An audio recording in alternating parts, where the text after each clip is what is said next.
Bismillah, Assalamualaikum warahmatullahi wabarakatuh. Salam sejahtera untuk kita semua. Adik-adikku sekalian, saya Andi Sudimas Sulaiman, Gubernur Sulawesi Selatan, mengucapkan selamat datang dalam program Smart School Dinas Pendidikan Provinsi Sulawesi Selatan. Hari ini adik-adik sekalian akan mengikuti pembelajaran hybrid dalam program Smart School. Aplikasi Smart School adalah sebuah pendekatan dengan tetap mengedepankan sebuah pendidikan dengan digital approaching untuk kemudian mengedepankan kualitas dan mutu pendidikan yang diterima siswa secara seragam di seluruh wilayah Sulawesi Selatan termasuk di pelosok-pelosok. Program ini bukan hanya memberikan kepada adik-adik sekalian pengalaman belajar yang baru, namun juga memberikan fasilitas kebutuhan dengan fitur bermanfaat seperti rekaman video pembelajaran yang dapat diulang, trik-trik penyelesaian soal, ujian-ujian serta sarana konsultasi pembelajaran dari guru-guru terbaik di Sulawesi Selatan.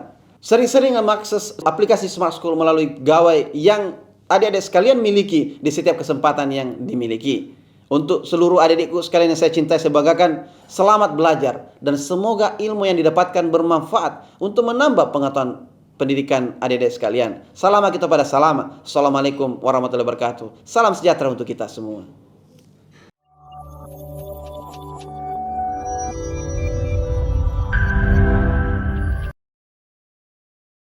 Bismillahirrahmanirrahim. Assalamualaikum warahmatullahi wabarakatuh. Salam Smart School, berkarakter cerdas. Nah, anak-anakku sekalian, bagaimana kabarnya hari ini? Semoga kami semua dalam keadaan sehat walafiat dan senang mengikuti pembelajaran fisika hari ini. Nah, anak-anakku sekalian, perkenalkan, nama saya Herman SPD MPD, asal sekolah SMA Negeri 5 Bantaeng.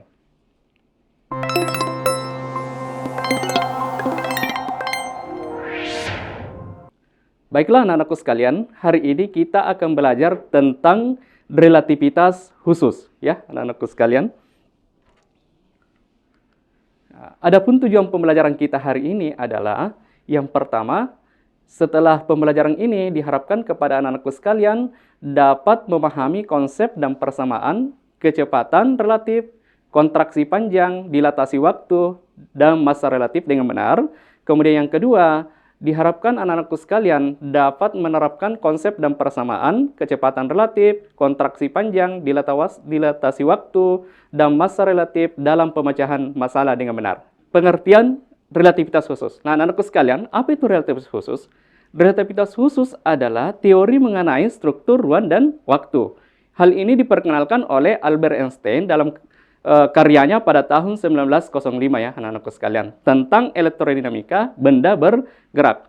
Relativitas khusus ini menunjukkan bahwa jika dua pengamat berada dalam kerangka acuan yang lembab, nah anak-anakku sekalian, apa itu lembab anak-anakku sekalian? Jadi lembab ini, jadi ini anak-anakku sekalian, berarti ini adalah benda dalam keadaan diam ya. Dalam keadaan diam atau ber-GLB. Jadi dia bergerak lurus beraturan atau dengan kecepatan tetap ya anak-anakku sekalian. Relatif sama terhadap pengamat yang lain, maka kedua pengamat tersebut tidak dapat melakukan percobaan untuk menentukan apakah mereka bergerak atau diam anak-anakku sekalian. Nah, coba diperhatikan gambar di sini anak-anakku sekalian. Jadi misalkan ini anak-anakku sekalian berada dalam sebuah mobil A misalnya. Jadi kemudian di sisinya anak-anakku sekalian terdapat mobil B yang bergerak juga. Tapi mobil yang ditumpangi oleh anak-anakku sekalian sama dengan kecepatannya mobil B.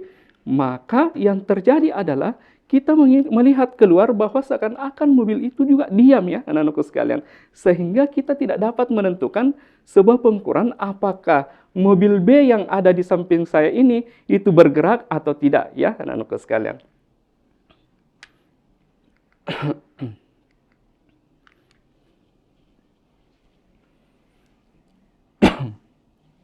Kemudian, nah timbul pertanyaan oleh Einstein anak-anakku sekalian. Nah pada saat dia SMA-nya, ketika dia mempelajari pelajaran fisika, dia bertanya kepada gurunya, kalau begitu, bagaimana jika kita bergerak sama dengan kecepatan cahaya?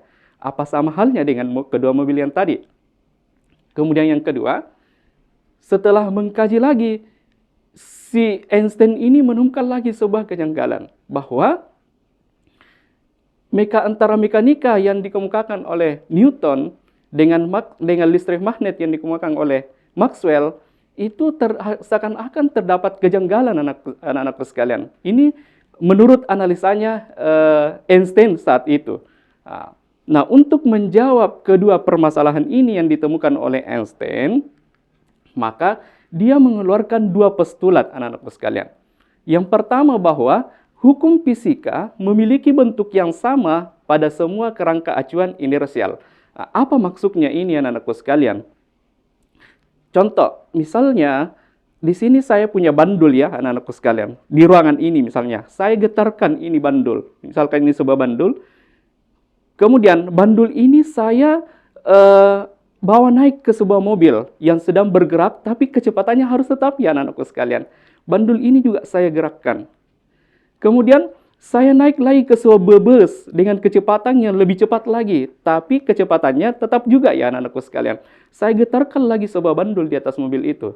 Dengan catatan, semua kecepatan yang saya naiki itu adalah harus kecepatannya tetap. Apa yang terjadi?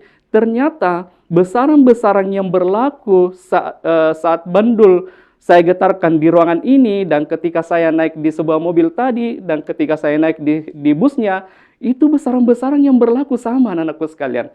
Apakah periodenya atau frekuensinya ya anak-anakku sekalian. Sehingga dikatakan bahwa hukum-hukum fisika memiliki bentuk yang sama pada semua kerangka acuan inersial. Ingat anak-anakku sekalian, kerangka acuan inersial itu adalah benda dalam keadaan diam atau benda yang sedang bergerak lurus beraturan ya anak-anakku sekalian. Nah, postulat yang kedua, kecepatan cahaya dalam segala arah adalah sama untuk semua pengamat dan tidak bergantung pada gerak sumber cahaya maupun kecepatan pengamat, yaitu C sama dengan 3 kali 10 pangkat 8 meter per second anak-anakku sekalian. Jadi ini postulatnya Einstein yang kedua. Apa maksudnya ini anak-anakku sekalian? Coba perhatikan gambar di sini. Nah, bahwa kecepatan cahaya, taruhlah misalkan ini ada sumber cahaya ya anak-anakku sekalian yang mengarah ke sana, ini sama saja ke segala arah. Apakah pengamat ini mendekati cahaya atau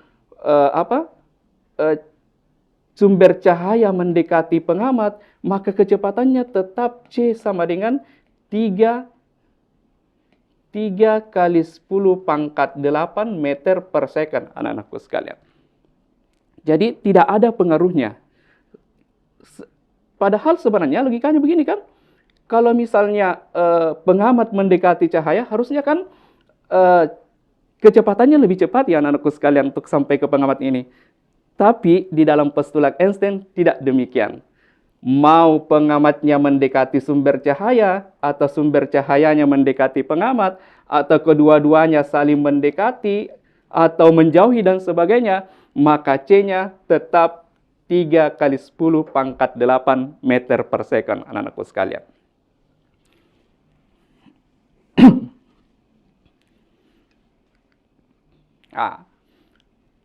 Akibat dari postulat Einstein ini, ada konsekuensinya anak-anakku sekalian. Apa konsekuensinya? Yang pertama, kecepatan, panjang, waktu, dan massa benda bersifat relatif, anak-anakku sekalian. Jadi, akibat dari kedua postulat tadi itu akan berakibat atau mempunyai konsekuensi, yaitu kecepatan benda, panjang benda, waktu yang dimiliki benda, dan massa yang dimiliki benda, itu akan bersifat relatif ya anak-anakku sekalian.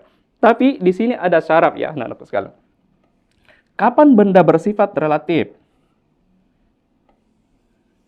Kapan kesemuanya ini bersifat relatif? Apakah kecepatannya, panjang, waktu, dan massa, anak-anakku sekalian? Ketika benda itu bergerak mendekati kecepatan cahaya ya anak-anak sekalian. Jadi tidak semua juga benda bersifat relatif. Jadi di sini syaratnya harus mendekati kecepatan cahaya anak-anakku sekalian. Yang pertama adalah kecepatan relatif. Apa itu kecepatan relatif? Bahwa kecepatan suatu benda sangat tergantung pada pengamat dan merupakan besaran vektor ya anak-anakku sekalian. Jadi tergantung dari pengamatnya. Jadi besar atau kecilnya suatu kecepatan benda itu tergantung dari pengamat anak-anakku sekalian. Nah, dan merupakan besaran vektor. Nah, besaran vektor ya, anak-anakku sekalian. Ingat bahwa dalam fisika itu ada dua besaran ya, anak-anakku sekalian. Ada besaran skalar, ada besaran vektor. Kalau besaran skalar, dia tidak memperhatikan arahnya, anak-anakku sekalian. Tapi kalau dia besaran vektor, dia memperhatikan arahnya. Jadi, saya selalu mengambil analogi untuk merumuskan kecepatan relatif ini dalam sebuah gambar vektor ya, anak-anakku sekalian. Nah, di dalam fisika misalkan ada sebuah vektor dari A ke B. Jadi ini dari A ke B. Terus ada lagi vektor dari B ke C. Nah, maka dari A ke C ini biasanya disebut dengan apa, anak-anakku sekalian? Resultan. Nah, jadi ini adalah resultannya. Misalkan dari A ke B, ini kecepatannya adalah PAB, ya, anak-anakku sekalian. Kemudian dari B ke C, ini kecepatannya adalah PBC. Nah, kemudian resultannya adalah PAC, ya, anak-anakku sekalian. Maka, untuk menentukan berapa besar resultannya atau kecepatan PAC-nya, itu sama dengan besar vektor PAB ditambah dengan kecepatan vektor PBC, anak-anakku sekalian. Nah, mari kita lihat analogi di kecepatan relatif, anak-anakku sekalian. Nah, misalkan ada sebuah roket. Jadi di sini ada sebuah roket A, kemudian ada pesawat B, kemudian di sini ada seorang pengamat ya, anak-anakku sekalian, yang berdiri di atas bumi. Nah, jadi saya kasih di sini simbol V misalnya, ya. Maka seandainya yang ditanyakan adalah berapa kecepatan A menurut B. Jadi kecepatan pesawat roket ini menurut kecepatan menurut pengamat yang ada dalam pesawat ini, anak-anakku sekalian. Maka PAB sama dengan PAP ditambah dengan PVB per 1 ditambah PAP dikali PVB per C pangkat 2, anak-anakku sekalian. Nah, mari kita lihat logikanya seperti ini ya, anak-anakku sekalian. Kalau PAC mau ditanya, maka variabel yang tidak ada di sini, ini kan A dan C. Berarti yang tidak ada adalah variabel B-nya ya, anak-anakku sekalian. Kalau variabel B-nya tidak ada, berarti variabel B ini harus berada di tengah. Ini untuk memudahkan saja mengingat ya, anak-anakku sekalian. Kembali ke sini. Karena yang ditanya adalah kecepatan A menurut B, maka kita perhatikan di sini ada A, di sini ada B, anak-anakku sekalian. Berarti yang tidak ada adalah variabel P-nya atau pengamatnya. Berarti kalau begitu, P-nya harus berada di tengah. Jadi, PAP ditambah PPB per 1 ditambah PAP, ini kan tinggal berurut ke bawah, anak-anakku sekalian. Dikali PPB per C pangkat 2, anak-anakku sekalian. Nah, untuk lebih jelasnya nanti kita lihat di pembahasan contoh soalnya ya, anak-anakku sekalian.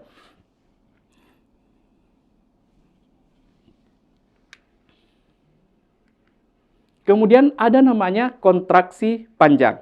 Apa sih itu kontraksi panjang?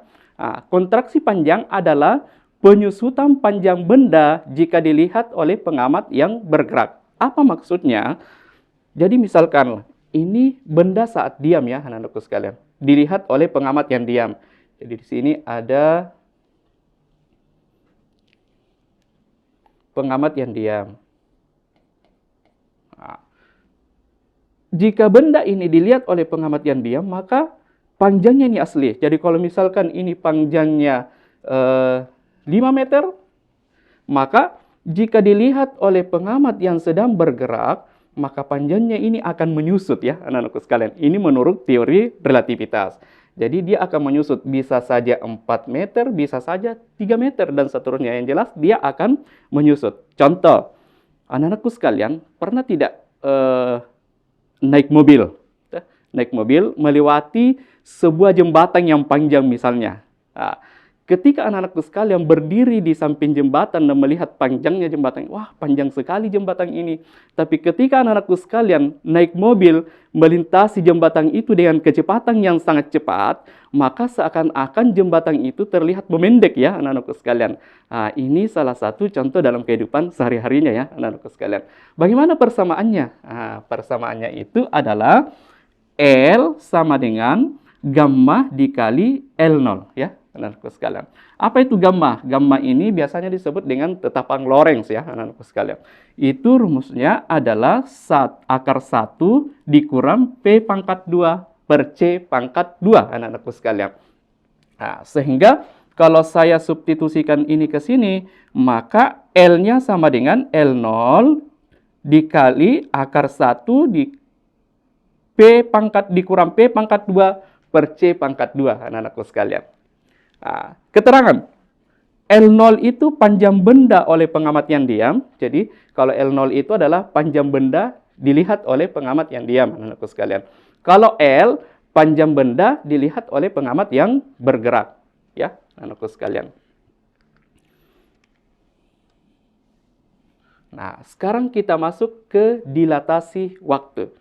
Nah, apa itu dilatasi waktu? Jadi dilatasi waktu adalah perbedaan antara waktu di bumi dengan waktu di luar angkasa, ya anak-anakku sekalian. Nah, jadi ini ceritanya kalau orang keluar angkasa itu lebih mudah dibandingkan dengan orang yang ada di bumi ini. Nah, namun sampai saat ini ya anak-anakku sekalian belum ada yang pernah melakukan hal itu, hanya sebatas melakukan percobaan-percobaan. Misalnya yang pernah dilakukan oleh para ilmuwan kita, dia memasukkan sebuah jam atom ke sebuah roket, kedua buah roket, kemudian diluncurkan ke luar angkasa. Nah, ternyata diamati bahwa memang ada perbedaan waktu saat berada di luar angkasa dengan saat berada di bumi. Nah, jadi di sini misalkan di sini ada pesawat ya, anak-anakku sekalian, atau ada sebuah roket, di dalamnya ditaruh jam, kemudian ada waktu di bumi, ya anak-anakku sekalian. Berarti akan terjadi pemuluran waktu yang ada di dalam pesawat atau yang ada di luar angkasa dibandingkan dengan yang ada di bumi, anak-anakku sekalian. Kenapa terjadi demikian, anakku sekalian? Ingat, misalnya ya, anak-anakku sekalian, di sini ada sebuah jam saya taruh. Jadi di sini ada sebuah jam misalnya, ya. Oke. Kemudian di sini ada pengamat yang diam di sini, berdiri. Oke. Kemudian di sini ada matahari. Ya, anak-anakku sekalian. Kemudian di sini ada sebuah mobil misalnya yang melaju sangat kencang, kemudian di dalamnya ada orang. Nah, maka akan terjadi selisih waktu yang dilihat antara orang yang berada di sekitar jam ini dengan orang yang berada di dalam bus ini dengan kecepatan yang cepat. Nah, ingat anakku sekalian, harus cepat. Kalau bisa mendekati mendekati kecepatan cahaya ya anakku sekalian. Apa yang menyebabkan anakku sekalian? Ingat, kita bisa melihat waktu ketika ada cahaya ya anak-anakku sekalian. Nah, ini cahaya menuju jam. Kemudian ini bisa dilihat langsung oleh orang yang ada di sekitar jam ini. Tapi bedanya ketika orang yang ada dalam bus ini atau dalam pesawat atau dalam roket misalnya, maka ini akan dipantulkan dulu ke sini, ya. Jadi ada selisih waktu yang dilihat oleh pengamat yang diam di pinggir jam itu atau di sekitar jam itu dengan pengamat yang berada dalam kendaraan yang bergerak, ya anak-anakku sekalian. Jadi mungkin saja di sini sudah diamati 5 jam misalnya, di sini mungkin baru 4 jam ya anak-anakku sekalian. Nah, itu sehingga dikatakan ada perbedaan waktu antara di bumi dengan waktu di luar angkasa, anak-anakku sekalian. Ini hanya sekedar ilustrasi ya, anak-anakku sekalian. Nah, perhatikan ke sini, persamaannya adalah delta T sama dengan delta 0 akar 1 dikurang P pangkat 2 per C pangkat 2.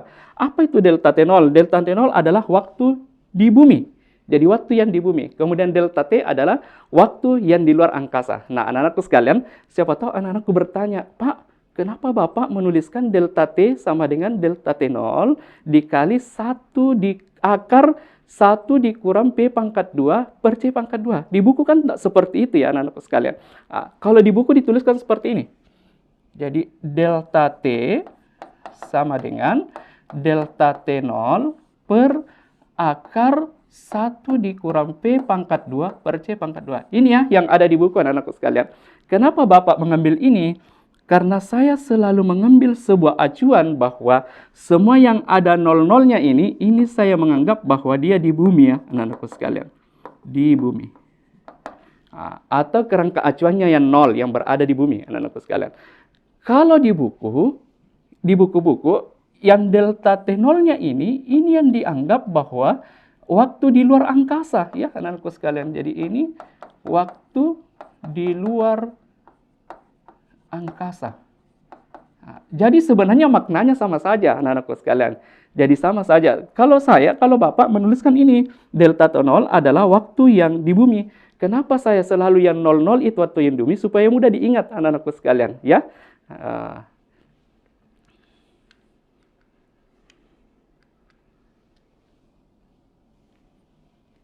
Kemudian ada namanya massa relatif. Benda yang bergerak mendekati kecepatan cahaya akan mengalami penambahan massa. Jadi ketika ada sebuah benda bergerak mendekati kecepatan cahaya, maka seakan massa itu bertambah ya anak-anakku sekalian, atau beratnya bertambah. Contoh sederhananya saja ya anak-anakku sekalian. Misalnya ada seseorang mengangkat galon ya anak-anakku sekalian dengan berjalan biasa seperti ini. Dibandingkan orang yang mengangkat galon ini, dia berlari sambil mengangkatnya. Mana yang lebih berat anak-anakku sekalian? Maka pasti yang lebih berat akan terasa ketika orang itu membawa galon ini sambil dia berlari ya anak-anakku sekalian. Bahkan bisa-bisa terpeleset. Jadi itu ya anak-anakku sekalian. Jadi ada di dalam teori relativitas akan terjadi penambahan massa jika ketika benda itu dalam keadaan bergerak ya anak-anakku sekalian. Keterangannya M itu massa benda yang bergerak, kemudian M0 adalah massa benda yang diam. Ini ya anak-anakku sekalian. Jadi saya selalu berpatokan di sini anak-anakku sekalian. Jadi kalau ada kata-kata 0, berarti itu adalah yang diam atau pengamat yang ada di bumi. Sama seperti tadi yang delta T, saya anggap delta T0 itu adalah waktu yang ada di bumi ya anak-anakku sekalian. Sekarang kita mari berlatih untuk memahami dari materi-materi yang Bapak tadi jelaskan. Sekarang saya akan memberikan beberapa contoh soal latihan untuk lebih memahami lagi terkait materi-materi yang Bapak tadi jelaskan ya, anak-anakku sekalian. Coba diperhatikan ke sini.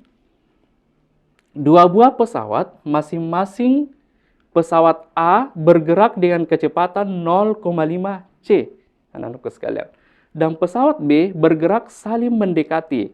Jika menurut pilot pesawat B, pesawat A bergerak mendekatinya dengan kecepatan 0,5 C. Maka besar kecepatan B menurut pengamat di bumi adalah. Jadi ini soal SBMPTN tahun 2019 ya anak-anakku sekalian. Nah, mari kita jawab sama-sama anak-anakku sekalian. Dua pesawat masing-masing pesawat A bergerak dengan kecepatan 0,5 C. Jadi ini kecepatannya adalah 0,5 C. Jadi taruhlah misalkan di sini ada sebuah pesawat A. Saya kasih simbol A. Ini kecepatannya adalah 0,5 C. Bergerak saling mendekati. Kalau dikatakan saling mendekati, kira-kira bagaimana anak-anakku sekalian? Berarti dia berlawanan ya. Berarti di sini, taruhlah misalkan di sini pesawat B-nya bergerak sini. Ini adalah pesawat B. Jika menurut pilot pesawat B, pesawat A bergerak mendekatinya dengan kecepatan 0,75 C. Berarti orang yang berada dalam pesawat B ini melihat pesawat A, itu kecepatannya adalah 0,75 C. Berarti di sini adalah kecepatan A menurut B ini sama dengan 0,75 C. Maka besar kecepatan B menurut pengamat di bumi adalah. Jadi taruhlah misalkan di sini ada buminya, ya, anak-anakku sekalian. Di sini berdiri seorang pengamat. Saya kasih simbol V misalnya ya. Nah, yang ditanyakan adalah berapa kecepatannya ini pesawat B menurut pengamat yang ada di bumi, anak-anakku sekalian. Berarti kecepatan B menurut P itu sama dengan berapa, ya, anak-anakku sekalian. Nah, berarti ini tidak lain adalah kecepatan A menurut pengamat, ya, anak-anakku sekalian. Jadi kalau tidak ada di sini kata-katanya menurut B atau menurut apa, berarti ini tidak lain adalah kecepatan A menurut pengamat yang ada di bumi, anak-anakku sekalian. Nah, sekarang kita jawab sama-sama. Jadi penyelesaian. Oke. Jadi PBP, jadi kecepatan pesawat B menurut pengamat ini sama dengan A. Ingat di sini variabel yang tidak ada, anak-anakku sekalian, adalah variabel A, ya, anak-anakku sekalian. Berarti A-nya harus di tengah. Berarti B A, berarti di sini A lagi, ya, anak-anakku sekalian, harus di tengah. Berarti di sini V. Nah, selanjutnya kita tinggal kasih kecepatan di depannya. Nah, ini maksud saya supaya lebih mudah diingat tanpa kita hafal rumusnya seperti apa, ya, anak-anakku sekalian. Karena saya secara pribadi susah untuk menghafal rumus. Jadi kita selalu buat analogi-analogi supaya mudah kita ingat persamaannya, anak-anakku sekalian. Nah, per 1 ditambah, nah ini kan tinggal dipindahkan ke bawah, tapi kali, ya. Jadi di sini PBA dikali dengan PAP per C pangkat 2, ya, anak-anakku sekalian. Nah, tinggal kita masukkan angka-angkanya. PBA, mana PBA-nya, anak-anakku sekalian? Oh, ini, ya. Di rumus ini PBA, ya, anak-anak sekalian. Sementara yang diketahui ini adalah PAB, ya, anak-anakku sekalian. Berarti kalau begitu vektornya terbalik. Ingat, kalau vektor terbalik berarti tandanya juga berubah, ya, anak-anakku sekalian. Kalau misalnya positif terbalik berarti dia berubah menjadi negatif. Nah, di sini tadi anak-anakku sekalian, ini PAB-nya adalah 0,75 0,75C. Jadi kalau misalnya ini dibalik, berarti di sini berubah menjadi negatif, ya, anak-anakku sekalian. Berarti PBA dengan PAB tinggal dibalik saja. Kalau di sini positif PAB-nya, maka PBA-nya berubah menjadi negatif. Berarti di sini 0,75C ditambah PAP. Nah, PAP, di sini tetap PAP, berarti tetap dituliskan 0,5C per 1 ditambah min 0,75C dikali 0,5C per C pangkat 2, ya, anak-anakku sekalian. Oh, di sini ada C, ya, maaf. Jadi 0,5C. Nah, ini kan C kali C sama dengan C pangkat 2, ya, anak-anakku sekalian. Sehingga ini saya bisa coret dengan ini. Oke. Nah, sekarang kita tinggal hitung-hitung, anak-anakku sekalian. Min 0,75 ditambah 0,5 sama dengan berapa, anak-anakku sekalian? Sama dengan min 2,5. Jadi di sini adalah min 0,25C per 1 ditambah 0,75 dikali 0,5. Berapa, anak-anakku sekalian, hasilnya? Kita cakar mi dulu. Berarti 75 dikali 5, ya, anak-anakku sekalian. Kita kalikan. 5 kali 5 berapa, anak-anakku sekalian? Sama dengan 25. Jadi kita tulis 5 naik 2. 7 kali 5 berapa? 35. 35 tambah 2, anak-anakku sekalian, sama dengan 37. Benar sekali. Perhatikan di sini. Ini berapa angka di belakang koma? 1, 2, 3. Jadi 3 angka di belakang koma. Berarti saya harus tambahkan 01 di sini. Hasilnya 0,75, anak-anakku sekalian. Berarti di sini, di sini sudah bukan lagi positif, tapi kurang, ya. Karena di sini min, berarti dikurangi dengan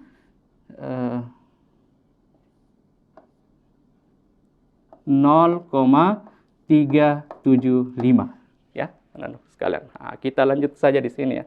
Jadi P BV sama dengan min 0,25C per 1 dikurangi 0,375. Berapa anak-anakku sekalian? Sama dengan 0,625.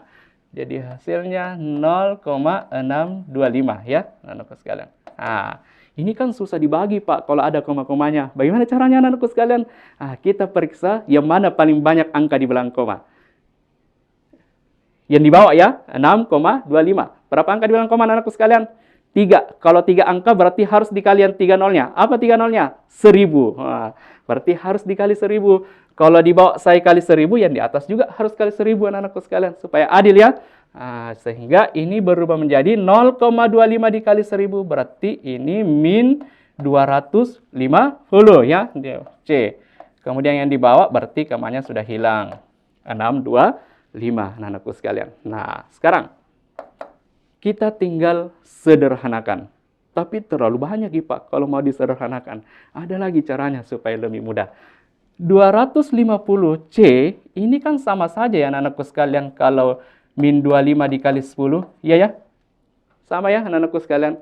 Nah, kemudian per 625 itu sama saja kalau 25 dikali 25 ya, anak-anakku sekalian. Iya. Ini kan bisa dicoret, anak-anakku sekalian.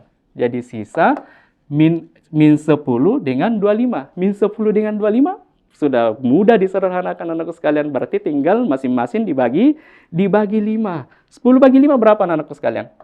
Sama dengan min 2. 25 bagi 5 sama dengan 5. Jadi di sini min 2 aja ya. Nah, sudah adakah di pilihan?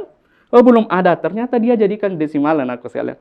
2 dibagi 5 sama dengan 0,4. Jadi hasilnya adalah min 0,4C. Apa tandanya min, anak-anakku sekalian?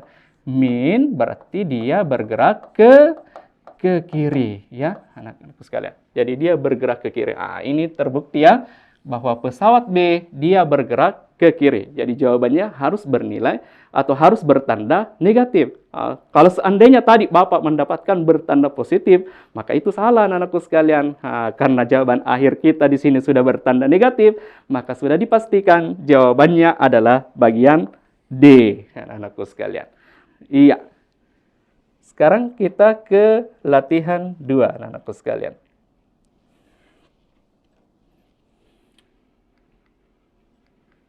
Nah, ini latihan 2-nya. Ini soal terkait dengan panjang ya, kontraksi panjang, anak-anakku sekalian. Jadi, panjang stasiun menurut pengamat yang berada di stasiun adalah L0. Ya, anak sekalian. Menurut pengamat yang berada di kereta pertama dan kedua, panjangnya masing-masing adalah L1 sama dengan 0,8 L0 dan L2 sama dengan 0,6 L0. Maka perbandingan antara laju kereta pertama dan kedua adalah berapa? Ini soal SBMPTN tahun 2016 ya, anak-anakku sekalian. Jadi, pertama-tama kita tulis dulu apa diketahui, anak-anakku sekalian. Jadi di soal ini, L0-nya sama dengan, jadi diketahui jadi L1 ya, L1 sama dengan 0,8 L0. Kemudian L2-nya sama dengan 0,6 L0. Ya, anakku sekalian. Kemudian yang ditanya adalah perbandingan antara laju kereta pertama dan kedua, anak-anakku sekalian. Jadi ditanyakan berapa perbandingan P1 dengan V2. Ini ditanyakan, anakku sekalian. Bagaimana caranya, Pak, ini menyelesaikan? Sekarang kita jawab sama-sama. Penyelesaian. Oke, kita kerja satu-satu ya. L1. L tadi rumusnya bagaimana, anakku sekalian? L itu rumusnya adalah L0 dikali akar 1 P pangkat 2 per C pangkat 2, anak-anakku sekalian. Jadi kalau di sini L1 berarti saya kasih di sini L1 ya. Sekarang tinggal kita masukkan angkanya, anak-anakku sekalian. L1-nya adalah 0,8 L0 sama dengan L0 akar 1 P pangkat 2 per C pangkat 2, anak-anakku sekalian. Nah, di sini L0-nya bisa saya coret ya, anak-anakku sekalian. Nah, jadi sisanya 0,8 dengan akar 1 dikurang P pangkat 2 per C pangkat 2. Nah, bagaimana caranya menyelesaikan kalau ada begini? Kita harus menghilangkan akarnya ini. Kalau akarnya ini mau dihilangkan, berarti di ruas yang satunya harus dipangkat 2-kan ya, anak-anakku sekalian. Berarti ini harus berpangkat 2. Nah, kalau 0,8 saya pangkat 2 kan, anakku sekalian berapa ya? 0,664. 8 kali 8 ya, 64. 2 angka dibilang koma berarti 0,64. Berarti di sini akarnya sudah terbuka. Jadi sini tinggal 1 P pangkat 2 per C pangkat 2, anak-anakku sekalian. Nah, sekarang saya pindahkan ini ke ruas kiri ya, anak-anak sekalian. Jadi min P pangkat 2 per C pangkat 2 saya pindah ke sini. Jadi V pangkat 2 per C pangkat 2 sama dengan 1. Ini pindah ruas berubah menjadi negatif ya, anak-anakku sekalian. Berarti ini 0,64.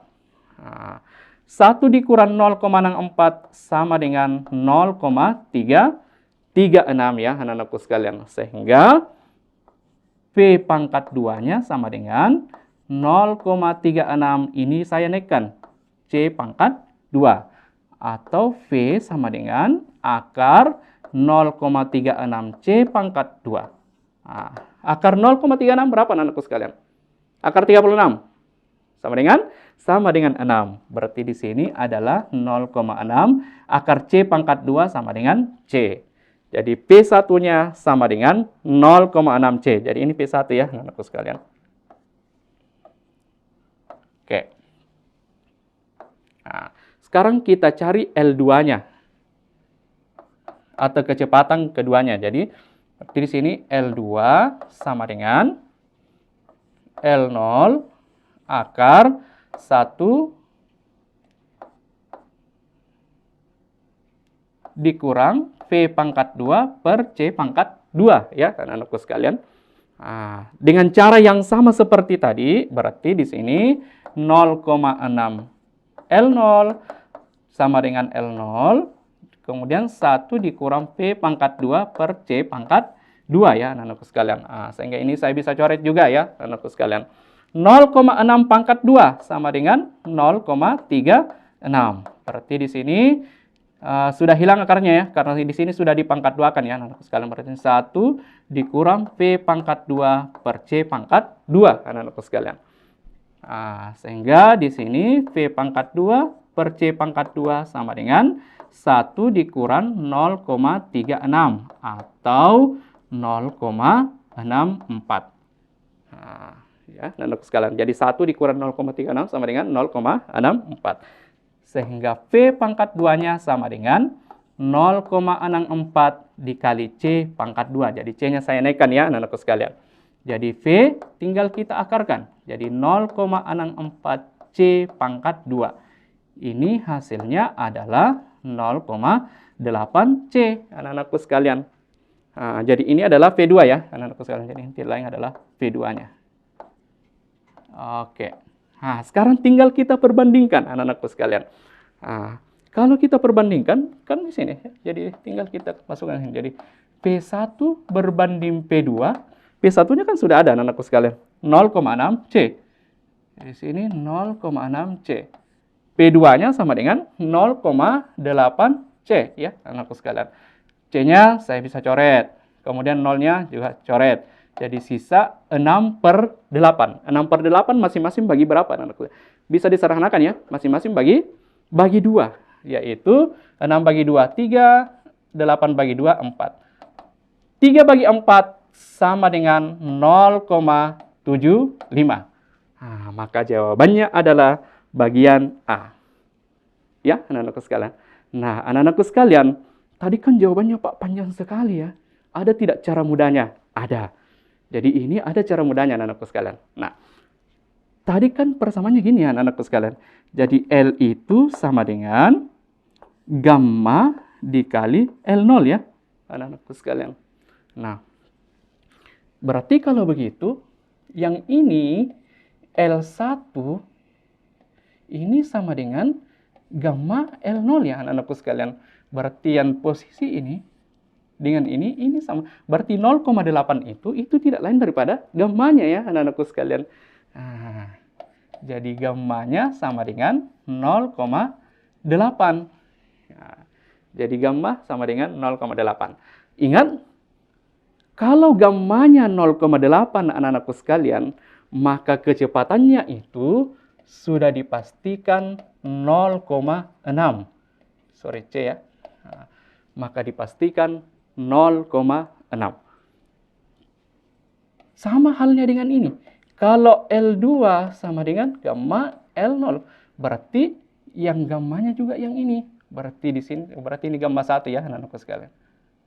Ini gamma 1, ini kecepatan 1.